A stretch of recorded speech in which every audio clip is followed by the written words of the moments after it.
शांति। विदिशा में शांति का मतलब एक शांत नदी नहीं था। यह एक बांध के पीछे रुका हुआ पानी था, जिसमें सतह पर तो शांति थी, लेकिन गहराई में एक खतरनाक दबाव बन रहा था। और अनिका, इस पूरे बांध की अकेली ओवरवर्क्ड इंजीनियर, दिन रात उन दरारों को भरने में लगी थी जो कभी भी टूट सकती थी। दिव्य ऊर्जा न्यास की बैठकें अब एक नियमित और उतनी ही थकाऊ घटना बन चुकी थी। चरण 1 उप चरण बी के अनुसार अनिका अपनी सबसे गंभीर चेयरमैन वाली आवाज में कह रही थी, हमने दूरस्थ अवलोकन उपकरणों के विकास के लिए एक विशेष सलाहकार उप समिति का गठन किया है।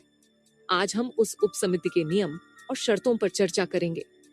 मेज पर वर्धमान और शूरसेन दोनों के चेहरों पर एक ही भाव था, बोरियत, जो एक पतली सी परत के नीचे गहरे संदेह और नफरत को छिपाए हुए थी। हाइला, ये तो मेरी पुरानी कंपनी की बोर्ड मीटिंग से भी ज्यादा बोरिंग है, अनिका ने मन में सोचा, अपने चेहरे पर एक विद्वान जैसी गंभीरता बनाए रखते हुए। मैंने इन दोनों लड़ते हुए शेरों को इतनी नौकरशाही और कागजी कार्रवाई में उलझा दिया है कि अब इनके पास लड़ने की ऊर्जा ही नहीं बची। ये मेरी ब्यूरोक्रेसी इज अ वेपन वाली रणनीति है। मैंने इन्हें JTFSASC और TOR में ऐसा फंसाया है कि इन्हें इसका फुल फॉर्म भी याद नहीं होगा। उसने अपने दोनों बोर्ड मेंबर्स को एक और अंतहीन बहस में उलझा दिया और बैठक समाप्त कर दी। ये एक और सफल दिन था जहां कुछ भी हासिल नहीं हुआ और इसीलिए सब कुछ सुरक्षित था। उस शाम जब वह शहर का जायजा लेने निकली तो उसने उसे देखा। शहर के मुख्य चौक पर, जहां कुछ हफ्ते पहले युद्ध का मैदान सजा था, अब एक राहत शिविर लगा हुआ था। और उस शिविर का प्रबंधन कोई सेनापति या आचार्य नहीं, बल्कि राजकुमारी रूपवती कर रही थी। वह अब किसी टूटे हुए दिल वाली उदास राजकुमारी जैसी नहीं लग रही थी। उसने साधारण सूती वस्त्र पहने थे और वह एक घायल सैनिक के घावों पर खुद मरहम लगा रही थी। उसके चेहरे पर एक नई शांत दृढ़ता थी। अनिका एक पल के लिए रुकी। ग्रेट, मैंने इसका दिल तोड़ा और इसने जी ओह खोल लिया, उसने मन में सोचा। और उसे एक अजीब मीठा सा दर्द महसूस हुआ। ये तो मेरे इमोशनल डैमेज कंट्रोल प्रोजेक्ट का सबसे सफल नतीजा है। क्लाइंट सिर्फ खुश ही नहीं, आत्मनिर्भर भी हो गया। रूपवती ने उसे देखा। वह मुस्कुराई, एक सच्ची शांत मुस्कान जिसमें अब कोई शिकायत नहीं थी। नमस्ते ज्ञानी राजकुमारी, अनिका ने सिर झुकाया। मुझे राजकुमारी मत कहो, रूपवती ने कहा। मैं अब सिर्फ रूपवती हूँ, आपकी प्रजा की एक सेविका। आपने मुझे मेरा असली मार्ग दिखाया ज्ञानी। आपने मुझे मुझसे मिलवाया। आयला, ये तो मुझे ही गुरु मान बैठी, अनिका ने सोचा। ये तो अब तक का सबसे अजीब एग्जिट इंटरव्यू है।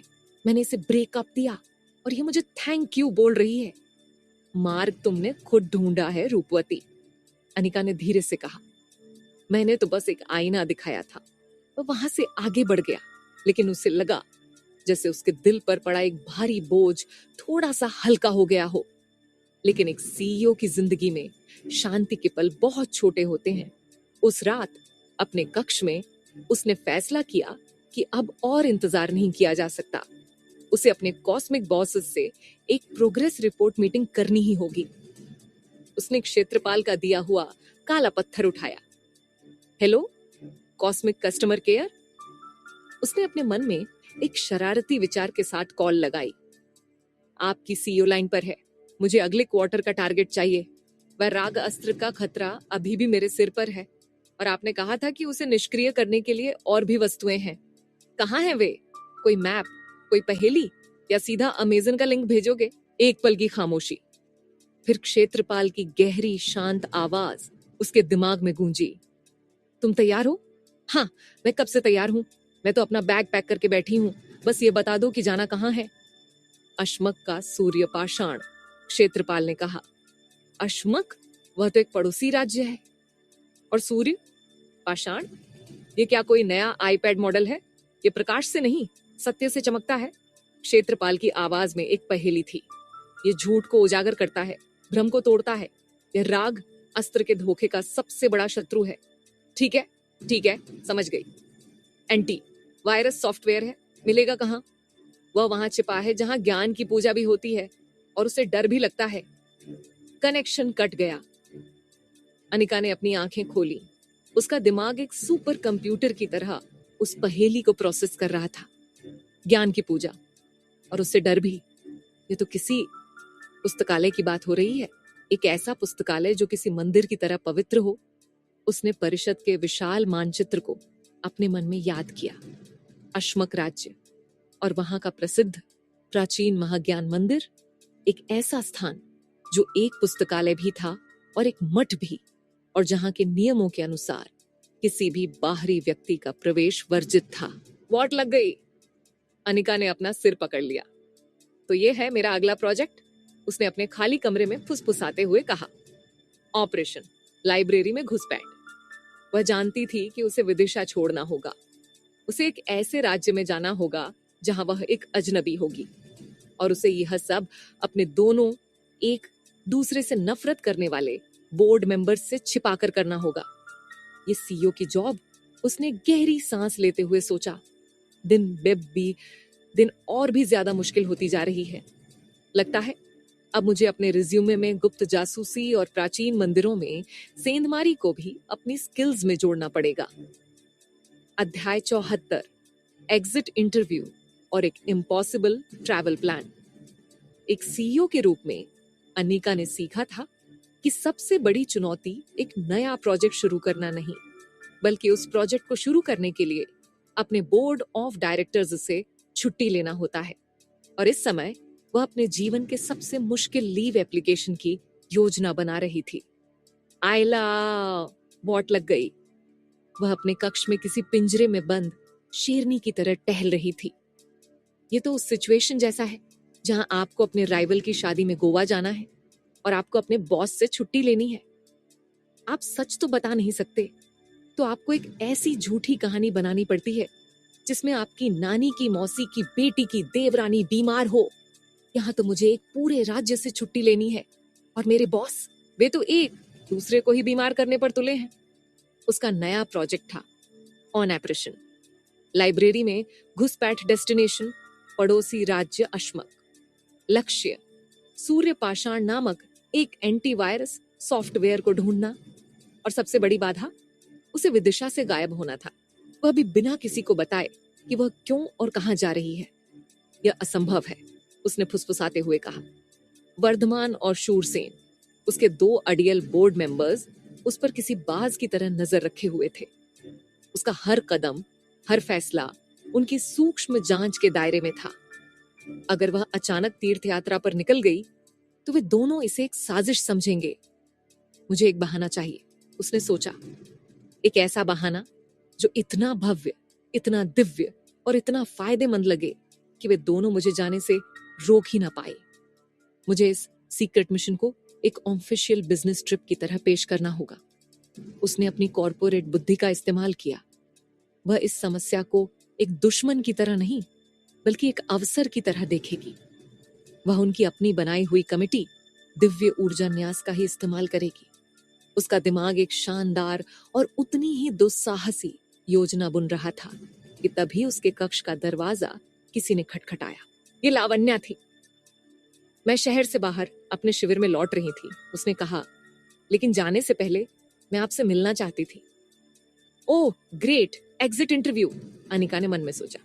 ये तो वह HR है जो आपको कंपनी छोड़ने से पहले 100 सवाल पूछती है। उम्मीद है ये मुझसे फीडबैक फॉर्म भरने को नहीं कहेगी।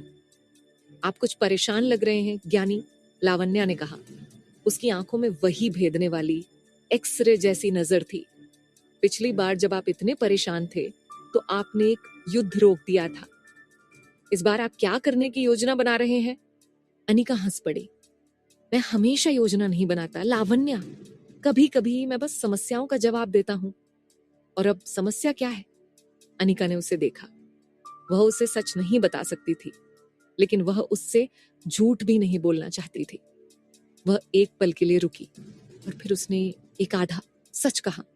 समस्या यह है कि हमारे मकबरे की ऊर्जा अस्थिर है।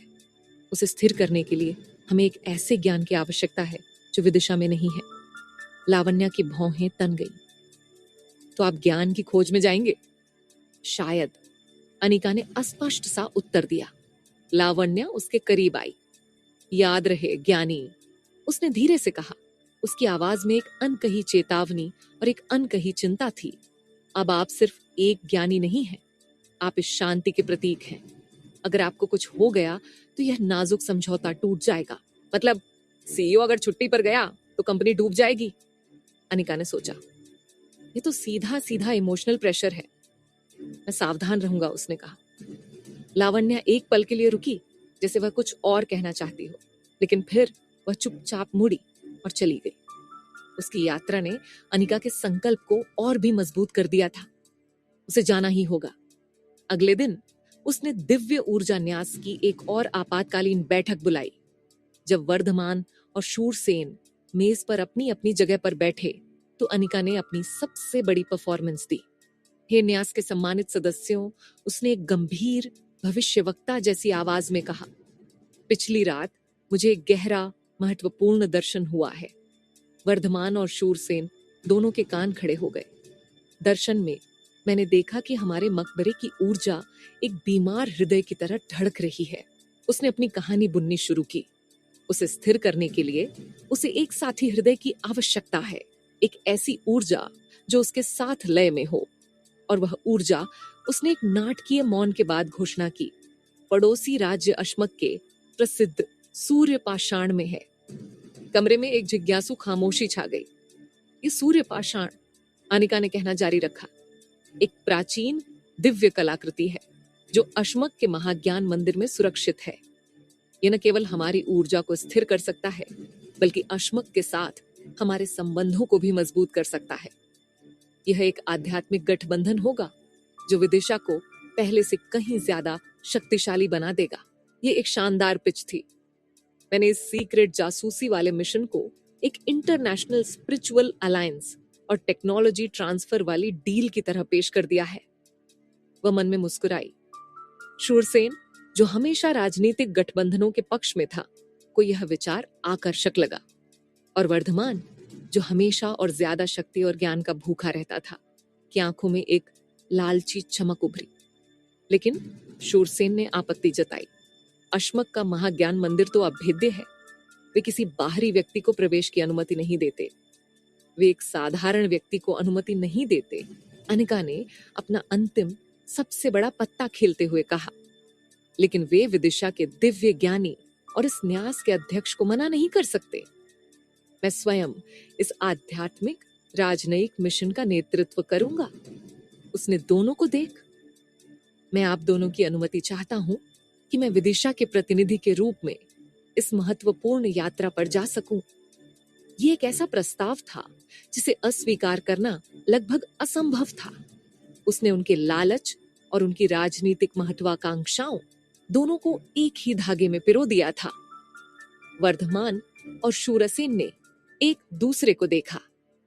वे दोनों ही इस ज्ञानी को अपनी नजरों से दूर नहीं जाने देना चाहते थे, लेकिन वे इस सुनहरे अवसर को खोना भी नहीं चाहते थे। अनिका अपनी सांस रोके हुए थी।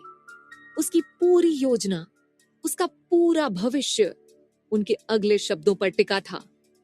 विदिशा का ब्रह्मांडीय सीईओ अब अपने बोर्ड ऑफ डायरेक्टर्स से अपनी पहली और सबसे महत्वपूर्ण बिजनेस ट्रिप के लिए अप्रूवल का इंतजार कर रहा था।